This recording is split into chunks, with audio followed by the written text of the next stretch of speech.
Gurave Gaurachandraya Radhikaya Tadalaye Krishnaya Krishna Bhaktaya Tadabhaktaya Namo Namaha. I'm first of all offering millions and millions of Dandavat Pranams unto the lotus feet of my most beloved Gurudev, Nitya Lila Pravishta Om Asto Tarazarashishimad Srila Bhaktivedanta Narayan Goswami Maharaj. And I'm offering the same again, millions of times, unto the lotus feet of our most beloved Nitya Lila Pravishta Om Asto Tarazarashishimad Srila Bhaktivedanta Swami Srila Prabhupada, and all the Rupanuga Guru Varga, and all the Vaishnav and Vaishnavi devotees of the Lord, my Dandavat Pranams. So today is our 25th day of our Parikrama. Since the Purnima, 25 days have passed where we've been wandering around in Vrindavan, seeing so many places. We've gone across the eastern side of the Jamuna, and we've gone to all the 5 forests. That's Bhadravan, Bandiravan, Bailvan, Mahavan, Lohavan. And we've walked through so many pastime places there. And we've gone to the southern area of Braj in Talvan, Madhuvan, Bahulavan, Kamudvan. And now we're residing in Govardhan. And yesterday we started our northern excursion, and we visited so many places around Nandagaon. And we'd already been to Kamyavan. And tomorrow we'll visit Varshana, Sri Radhika's place of residence, Vrishabhanu Maharaj and Kirtidar. So tomorrow all of that area will be freshly reviewed by us. And today is a rest day. Yesterday, in fact, was a long day. Even the recording was long that I sent around. There were so many pastime places, but if we can't get to all these pastime places, at least we can hear about them and have some awareness of the extent of the number of pastime places that exist today. And if we get the luxury of having some time in the future, then just to remember the possibilities that we have open to us to visit all of these different incredible pastime places. And hopefully in the company of other devotees, and we can hear and exchange all the different pastimes that took place there. Srila Bhaktisiddhanta Saraswati Thakur, he says that this Navadvip, or this Vrindavan Parikrama, is not a geographical exercise.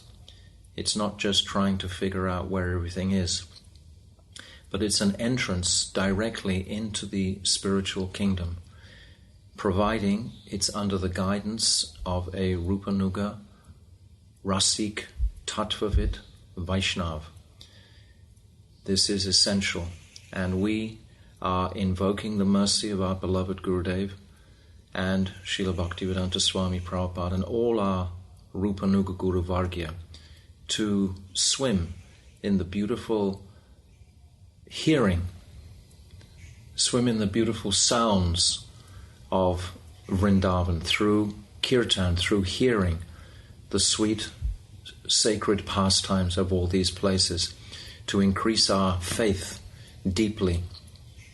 So today we're not going anywhere. So we'll go internally and we'll relish the 5th verse of this Damodarastakam.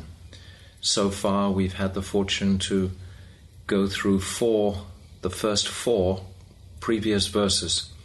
And as I've said before, Srila Gurudev would speak on this Damodarastakam every single year for so many years, practically 60 years. he spoke each year on this Damodarastakam. And it was always, continually, ever fresh and relishable. We can remember so many times thinking, oh, we've heard this before, but every single time there would be a new light on the same truths to give us a deeper conception and appreciation of the speciality of this Damodarastakam.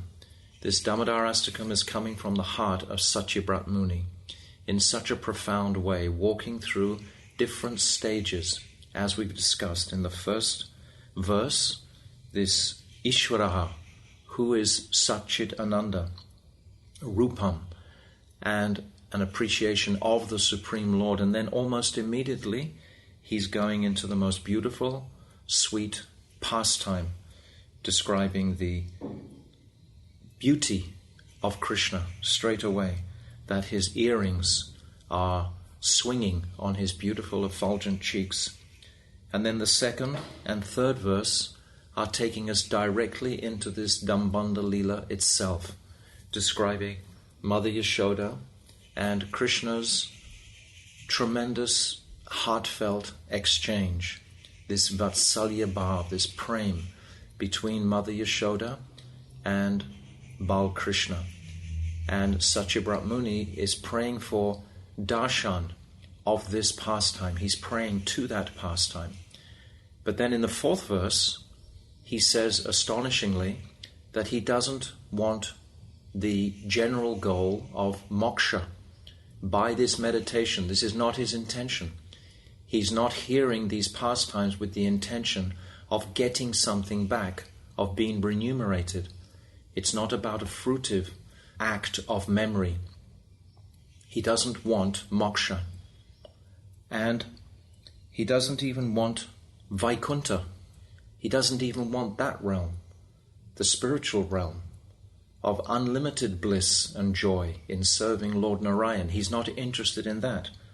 And he doesn't even want Navada Bhakti. He doesn't even want Vaidhi Bhakti. So this astonishes even Krishna, that here is a person, he's performing all these activities, and he doesn't want these traditional goals of moksha, Vaikuntha, or even Vaidhi Bhakti. So then it's described in that fourth verse, he wants nothing except to have the darshan of Bala Gopal. And now in this fifth verse, it's becoming even more intense, even more focused.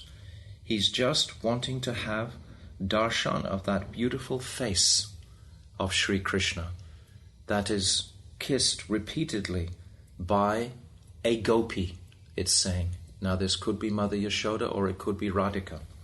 So we'll enter this fifth verse today with great happiness. So this fifth verse, Idam te mukam bojam avyakta nilai vritam kuntalai snigda rakchasta gopya muhus kumbitam bimba raktat harambe manasya vrishtam alam laksha labai. So the translation of this fifth verse is, O Deva, your lotus-like face, encircled by soft, blackish blue, curly locks of hair that have a reddish glow, is repeatedly kissed by the gopi, Sri Yashoda. May your supremely charming lotus face, with lips like red bimba fruit, always remain manifest in my heart. I do not care about millions of other attainments. In the actual verse, it's just saying Gopya. It doesn't actually say Mother Yashoda. But because we're so much engrossed in this Dambanda Leela, then we understand that predominantly we're talking about Mother Yashoda. But there are alternatives.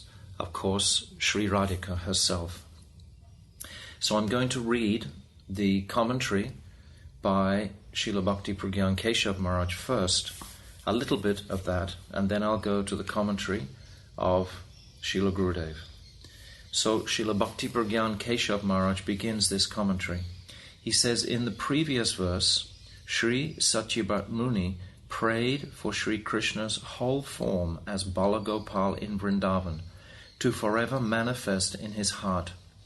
In this verse, he prayed, among all the limbs of your worshipful form, Sri Vigraha, I especially yearn to behold your supremely enchanting lotus face.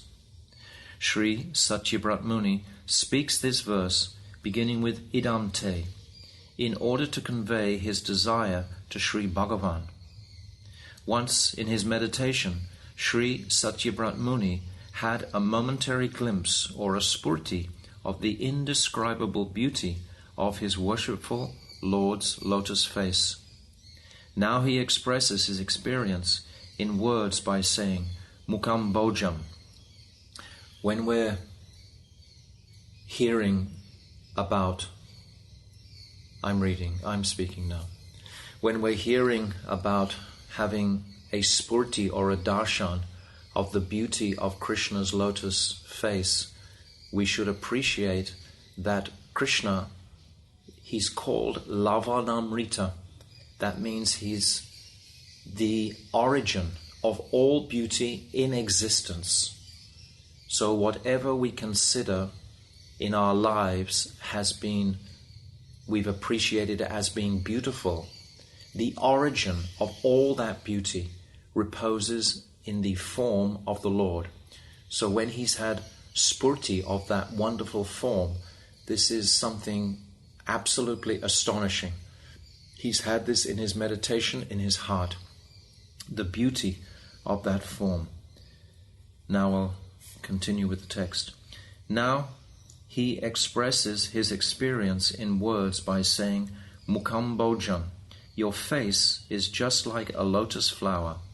In fact, your face is the original source of the beauty found in the fully bloomed lotus flower.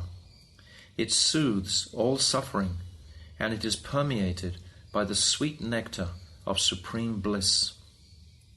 Then he prays, May Manasi Muhur Avishtram. May that lotus face manifest within my heart again and again. So we're appreciating our own personal history.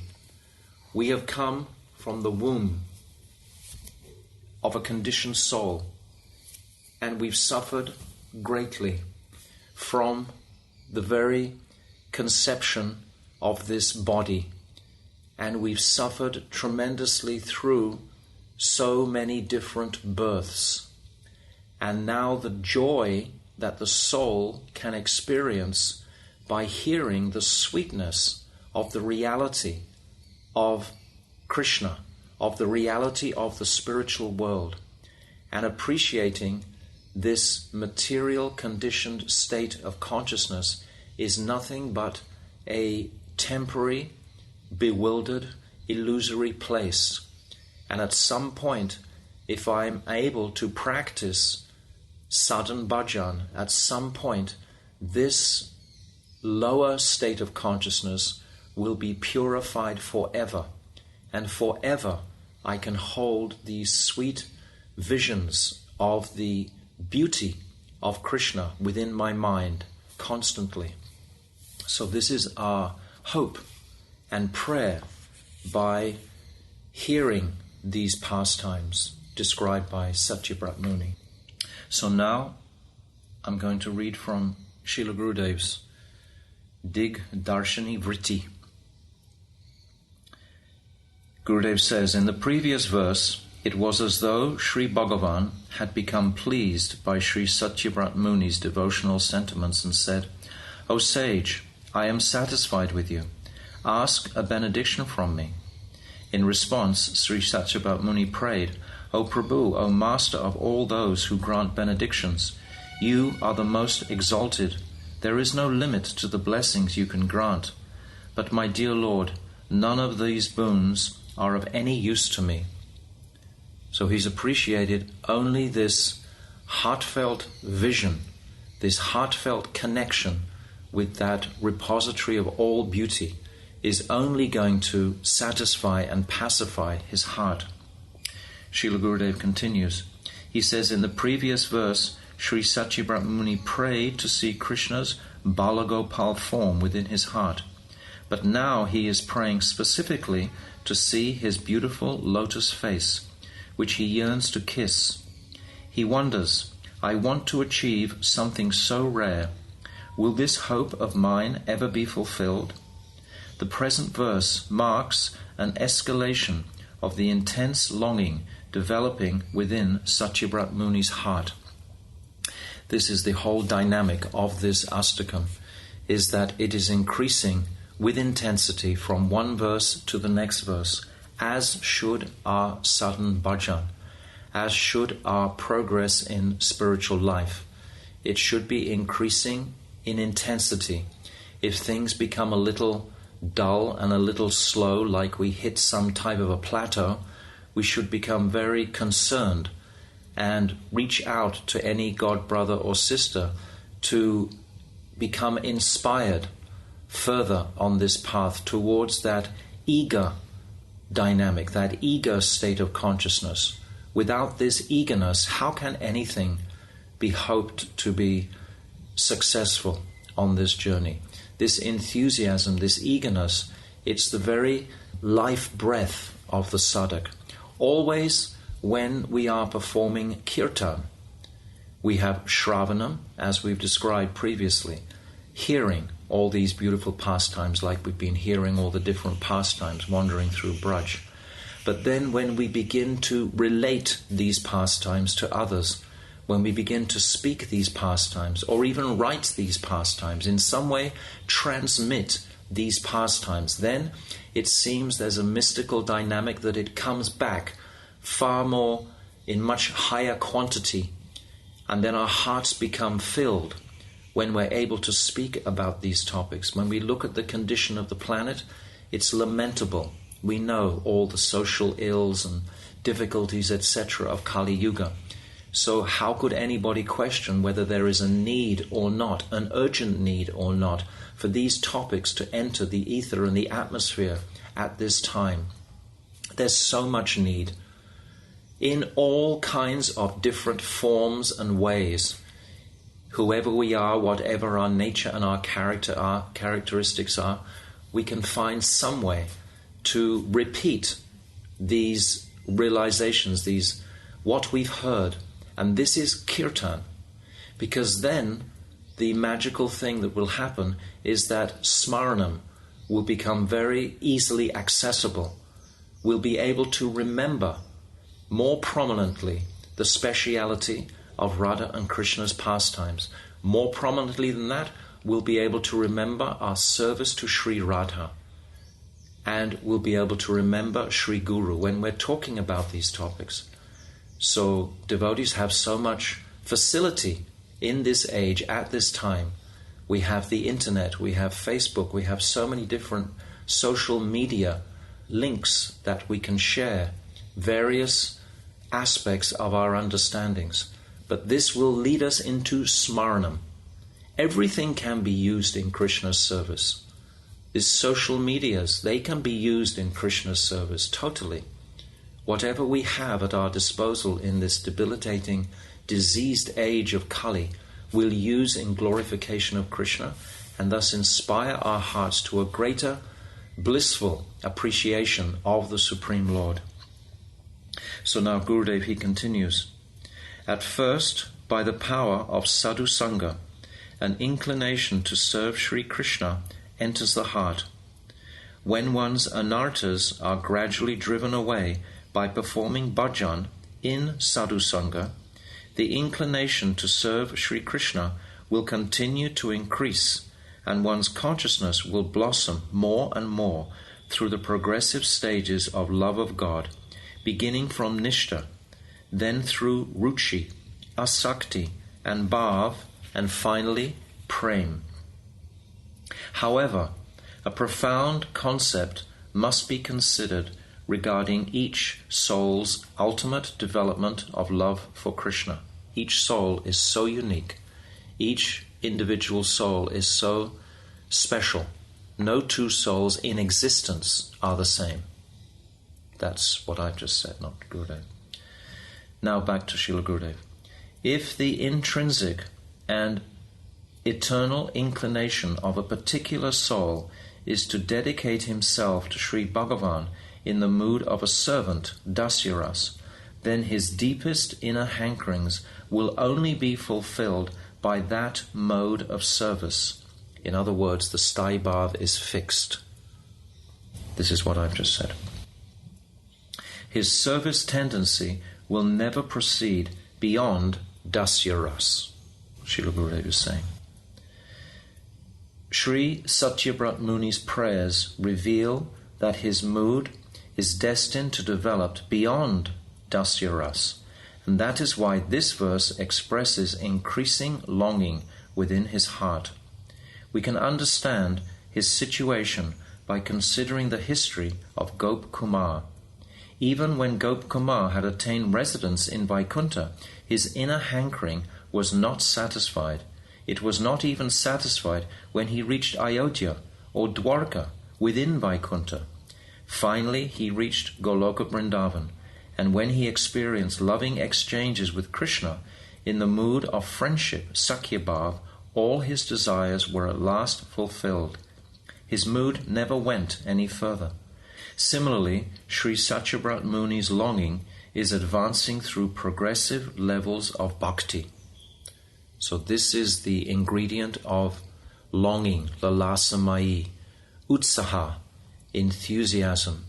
Enthusiasm will always be there if we're holding our mala daily, if we're regularly able to hear the splendid holy name of the Lord, if we're regularly able to touch Srimad Bhagavatam, if we're regularly able to hear some kirtan, then our enthusiasm will be assured. Now, Srila Gurudev continues. Each sadhak will relish the sweetness of Sri Krishna's pastimes according to his own relationship, sambandha, with him, and also according to his qualification, adhikar. Thus, in the description of Sri Krishna's lotus face being kissed again and again, Srila Sanatana Goswami explains that the word Gopya can refer to either Mother Yashoda or Sri Radhika. The phenomenon of relishing Sri Krishna's pastimes according to one's own mood is illustrated in the following example. Once, when seeing scratch marks on her son's limbs, Mother Yashoda exclaimed, "Oh, where did all these scratches come from?"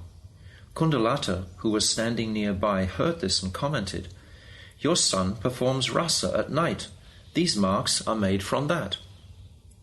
Rasa Lila is the prominent pastime in Madhurya Ras, conjugal love.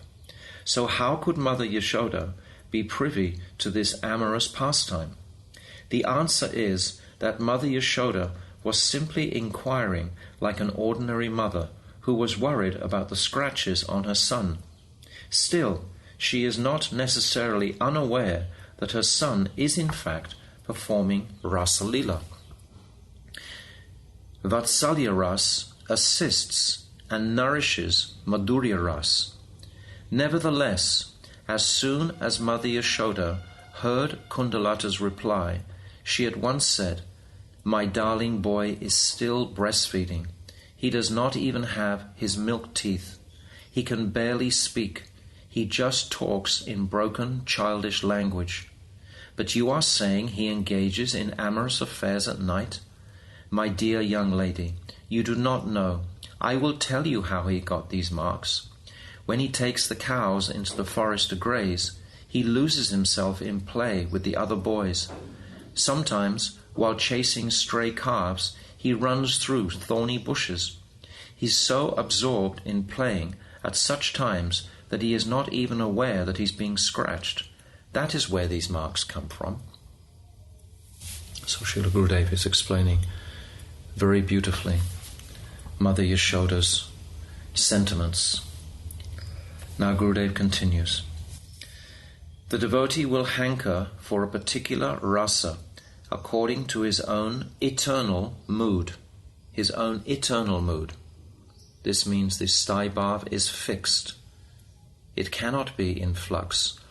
If Krishna has arranged a particular identity for the jiva, that identity is never ever going to change. whatever the circumstances, the Lord has arranged that identity so that Staibhav is fixed always. So Gurudev is saying, the devotee will hanker for a particular rasa according to his own eternal mood.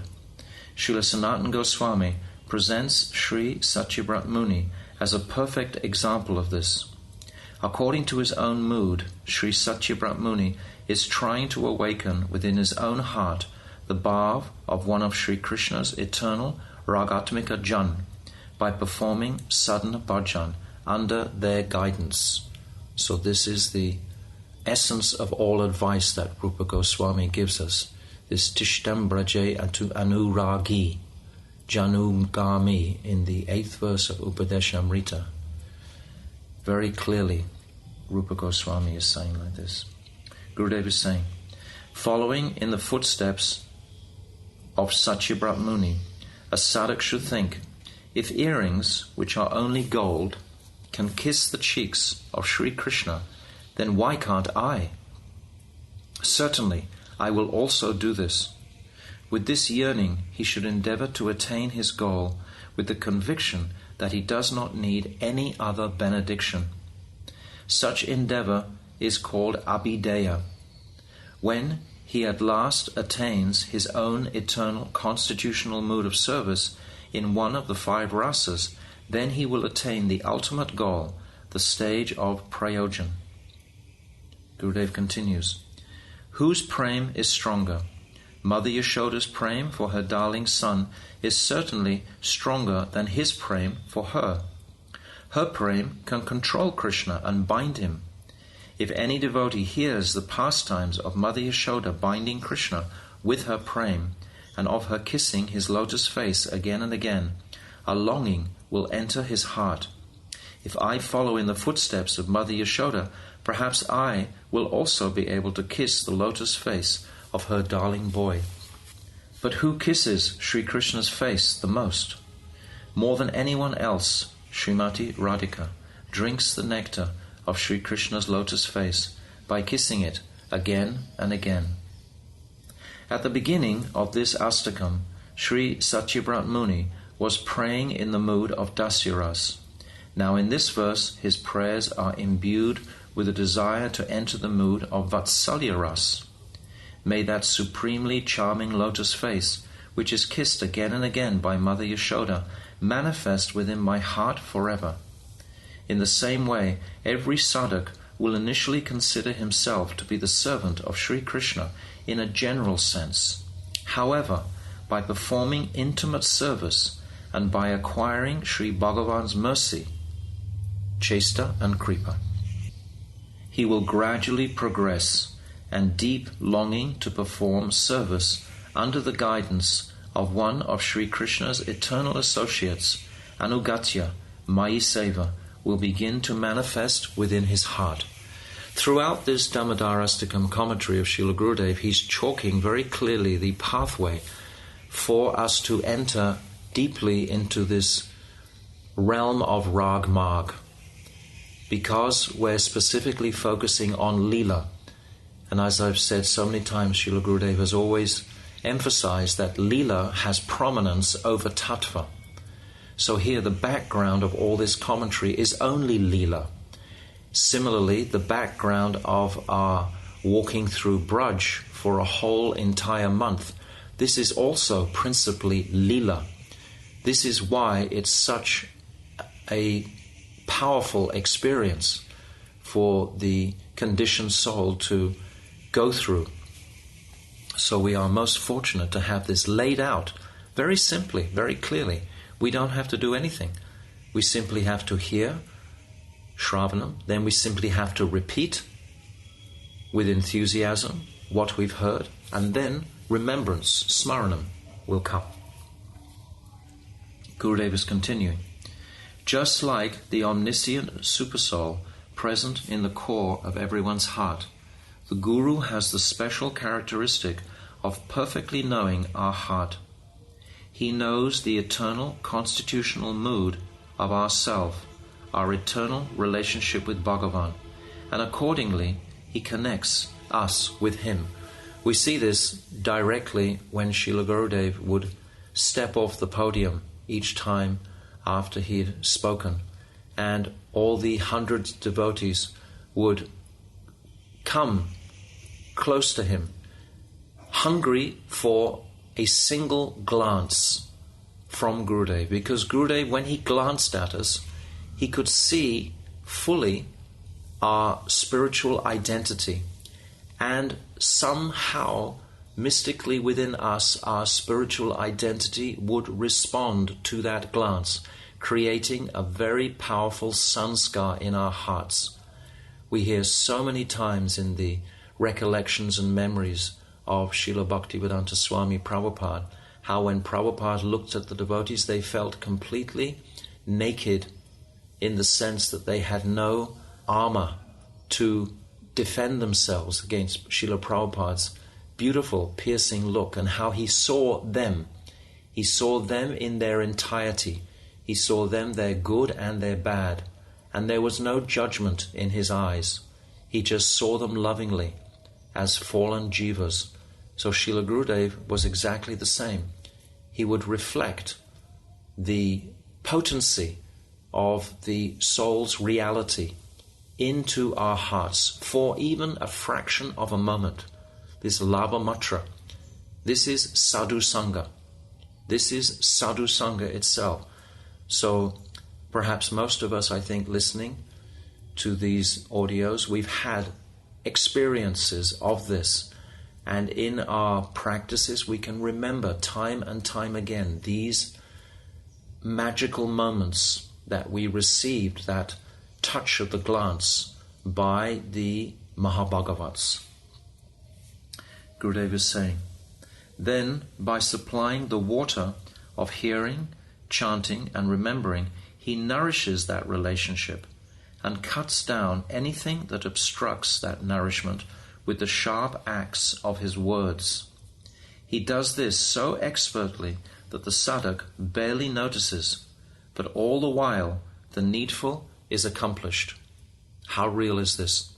I'm sure so many of us have so many different experiences we could share and relate with each other, how Guru or Srila Prabhupada have just pinched on that vital nerve within us that has purified some enormity of baggage we've been carrying around for lifetimes, and somehow relieved us of that weight, so that we can progress more rapidly forward, not so that we can just sit on our laurels and enjoy that liberty or liberation of that baggage, but now I'm having more focus to move ahead, to move forward. Srila Gurudev continues, this is what the bona fide Guru and genuine Vaishnavas do. They do not have bodies of flesh and bone, which are subject to change and which may die at any moment. They are the eternal associates of the most merciful incarnation of Sri Krishna, Sri Chaitanya Mahaprabhu, who descended to deliver the fallen souls of this age of Kali.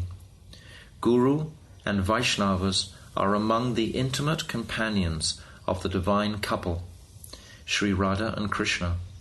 The way Sri Bhagavan extends his loving mercy to the souls bound by Maya is by sending associates like these in the form of Vaishnavas. So we should count our fortune with tremendous gratitude. So Gurudev is continuing.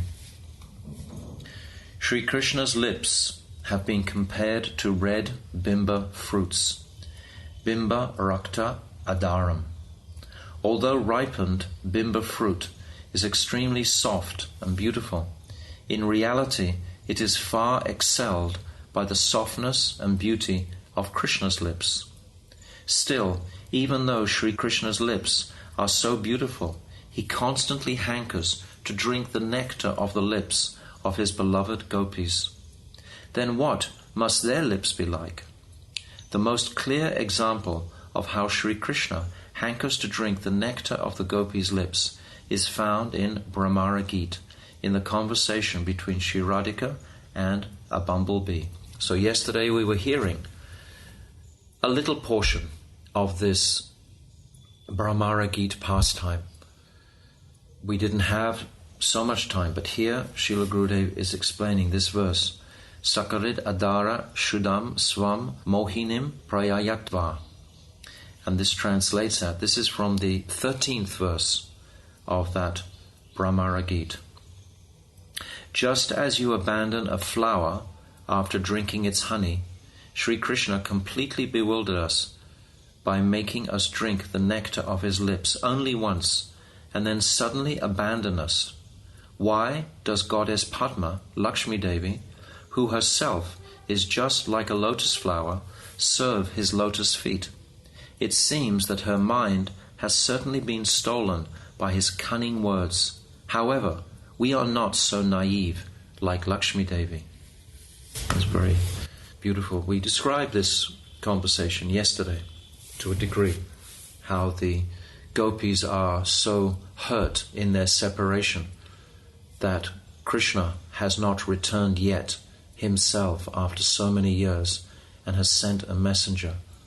How else can we understand the softness of the gopis' hearts except through hearing these Gits from the Srimad Bhagavatam, and especially hearing the commentaries of Srila Vishwanath Chakravarti Thakur, Srila Jiva Goswami and Srila Gurudev about the nature of their separation.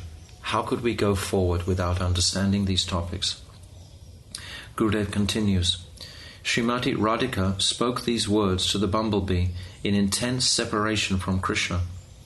O bumblebee, messenger of Sri Krishna, she said, your master knew that when he would leave us in the future to go to Mathura and elsewhere, we, the young damsels of Braj, would die from being separated from him.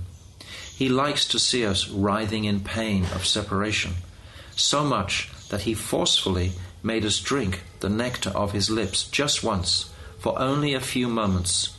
He knew that death cannot come to anyone who drinks that nectar, and he knew that later, unable to die from the pain of separation, we would simply writhe in agony.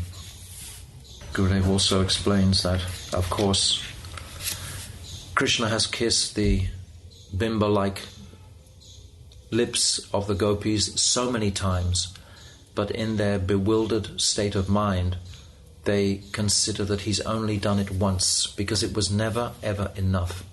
The whole dynamic is always growing, it's always ecstatic. It cannot be static.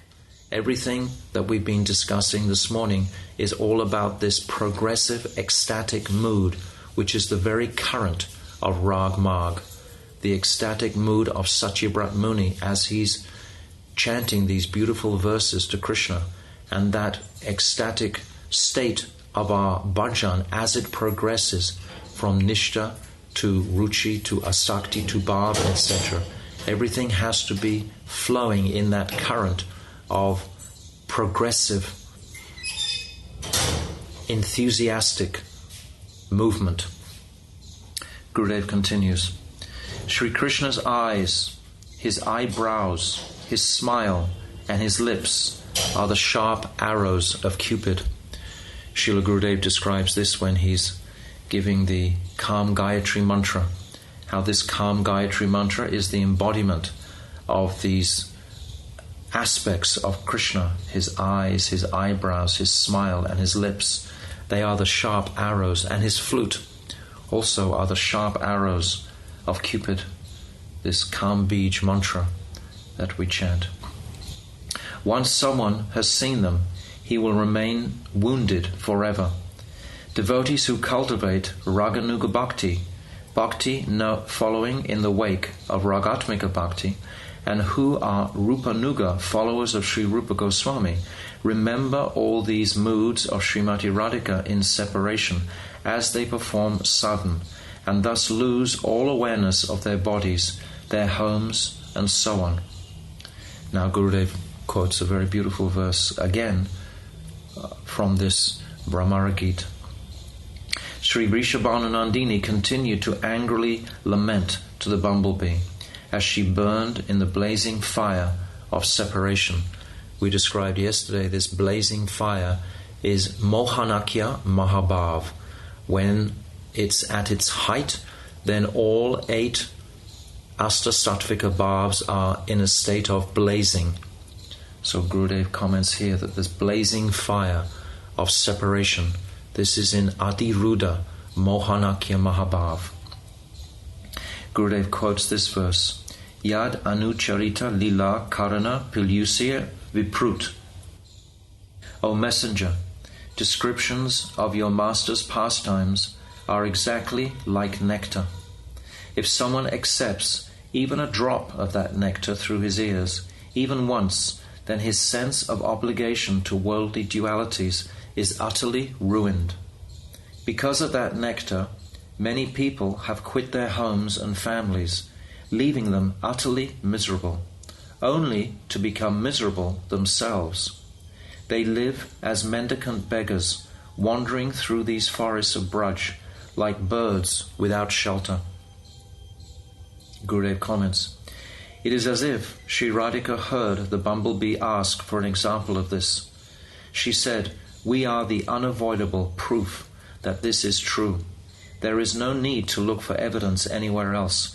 Simply by hearing about his pastimes, we have become homeless.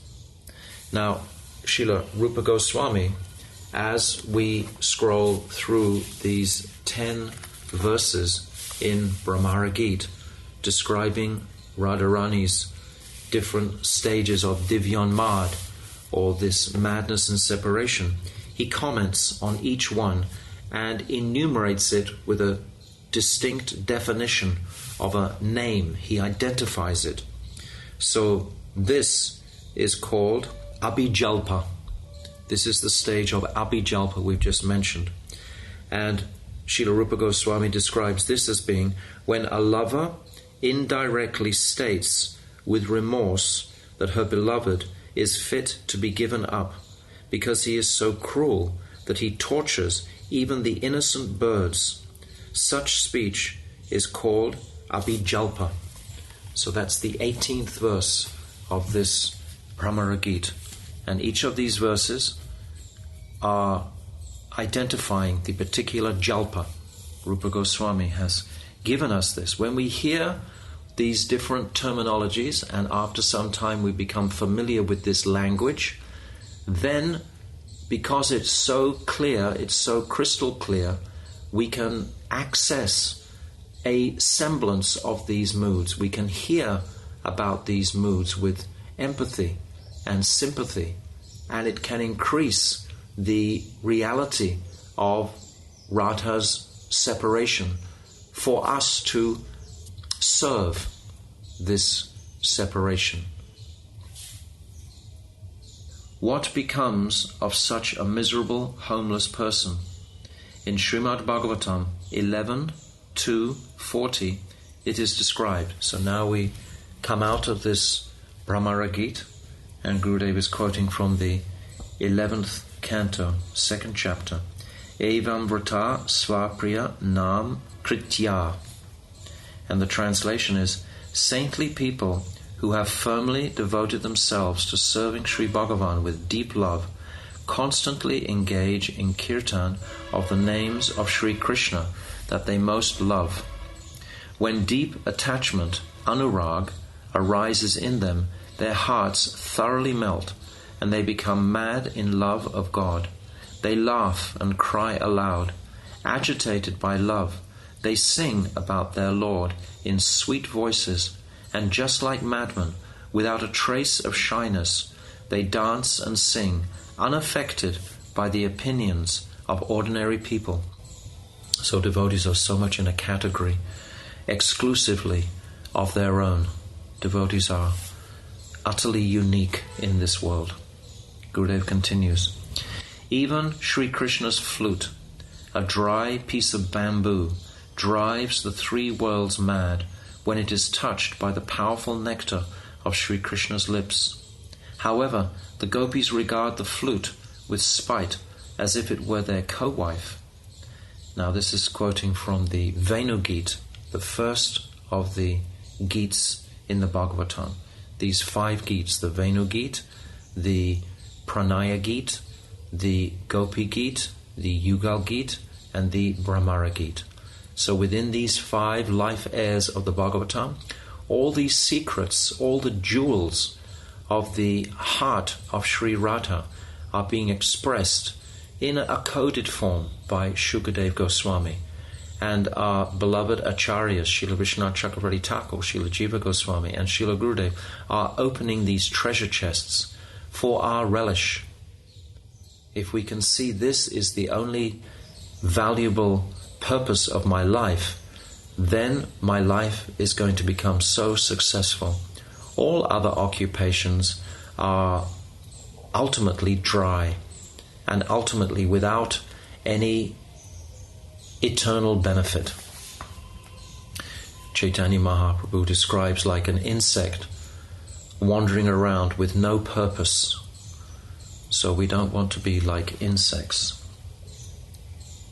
Gurudev quotes this verse, Gopya kim acharad ayam kushalam smar venur. And the translation is, O dear Sakhis, we cannot imagine what sort of sadhan and bhajan the flute must have performed in previous births, that in our very presence it is drinking the nectar of Damodar's lips, which rightfully belongs to us alone. It is not even sparing a drop of that rasa for us. On the pretext of their blossoming lotus flowers, the rivers which have nourished the flute with their water, rasa, have exhibited symptoms of ecstatic horripilation. The trees, who are the forefathers of the flute, are equal to the best of men. Seeing their descendant filled with such intense love for the Lord, they have become overjoyed, and tears of ecstasy are flowing from their eyes. So such beautiful poetry are found on the pages of the Bhagavatam. Gurudev continues, the strength to attain these exalted feelings will enter our hearts by reciting the prayers of the exalted Acharyas in our Guru Vargya, headed by Sri Rupa and Raghunath. Then step by step we will make progress on the path of bhakti. In the Sri Sri Radhika Pada Padma Vignapati, Sri Rupa Goswami prays. Now Gurudev chants the whole of the Radhe Jai Jai Madhava Daite, beautiful prayer, and gives the translation for that here. And now he chants another beautiful prayer at the end of that. He says, Ha Devi Ka Kubaragat Gadaya Dyavacha Yacha Nipatya Bhuvidanda Vadupadarti Asya Prasadam Abudasya Janasya Kritve Gandharabhikeni Jaganam Gananam Vadehi. So this is from the Sri Gandhavaka Samspartana Ashtakam. O Devi Gandhavika, I am suffering greatly. I have fallen at your feet, and I am lying on the ground in front of you, just like a stick. With a choked voice, I am begging you, please be merciful to this fool, and count me as one of your own. So Gurudev is responding to the verse by Satyabrat Muni, that in his urgency, in his enthusiasm to see the beautiful smiling face of Krishna that is kissed again and again, this is from Gurudev's heart, his response to this verse. This is what we're getting an insight into. How is this prompting Gurudev's vision of Sri Radha? Satyabrat Muni, how is he inspiring the heart?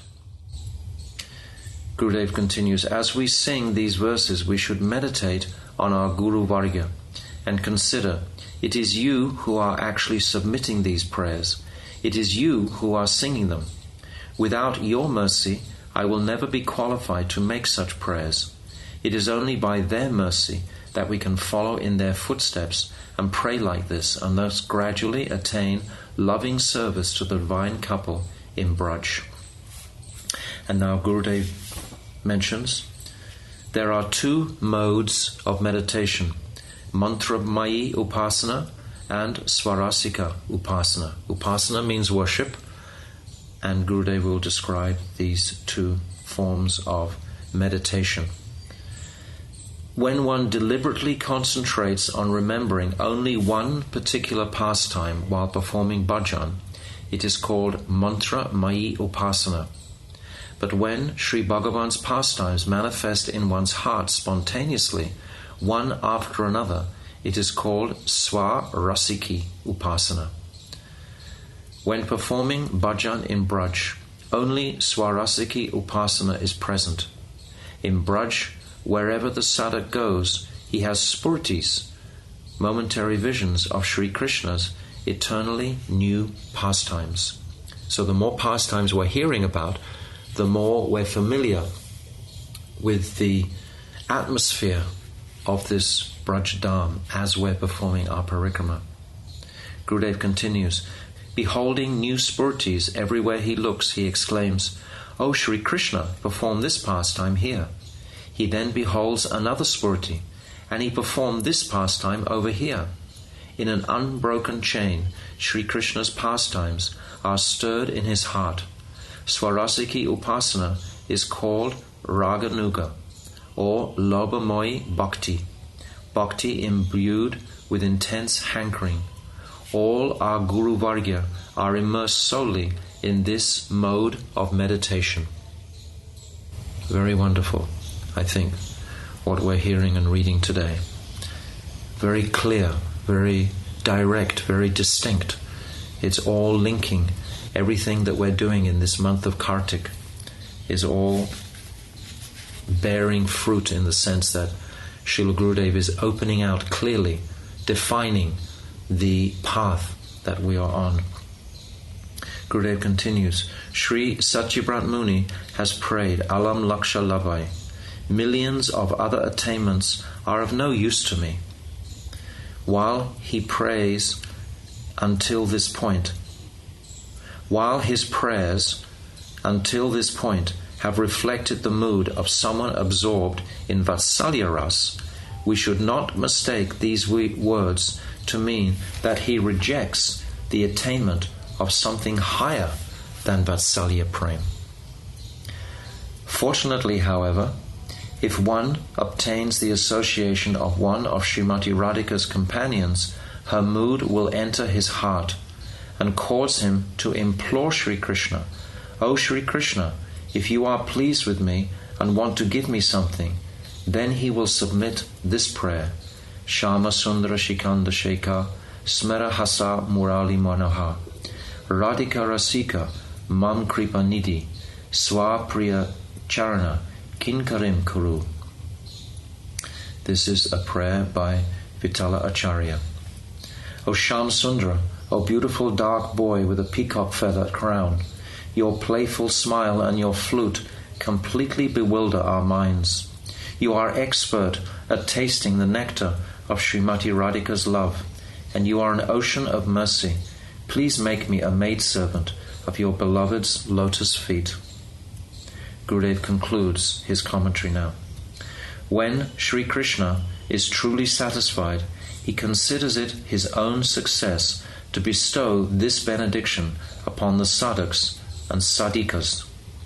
So this is Krishna's satisfaction to bestow this prem on the deserving jiva.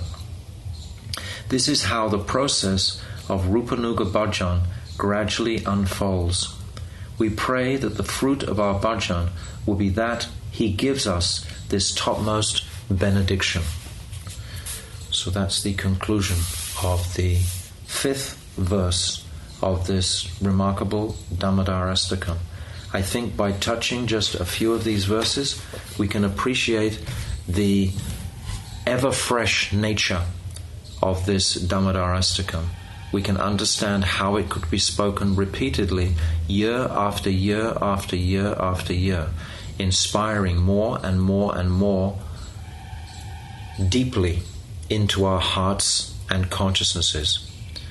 So today we are expressing our deep gratitude to Srila Gurudev for bringing us on this parikrama, bringing us to Govardhan, even making the temple in Govardhan where we're residing, arranging for everything for our comfort totally. Not only that, but giving us his commentaries on this Damodarastakam, for everything, we can express our unlimited gratitude to Srila Gurudev today. Srila Gurudev ki jai, Rupa Nuga Guru Varigya ki jai, Anantakota Vaishnava Vrinda ki jai, Damodarastakam ki jai, Satyabrat Muni ki jai, Gaur Premanandi Hari Hari Bol, Vansha Kalpatrubhyascha, Kripa Sindhu Bevicha, Patitanam Pavanebhyo Vaishnavebhyo Namam.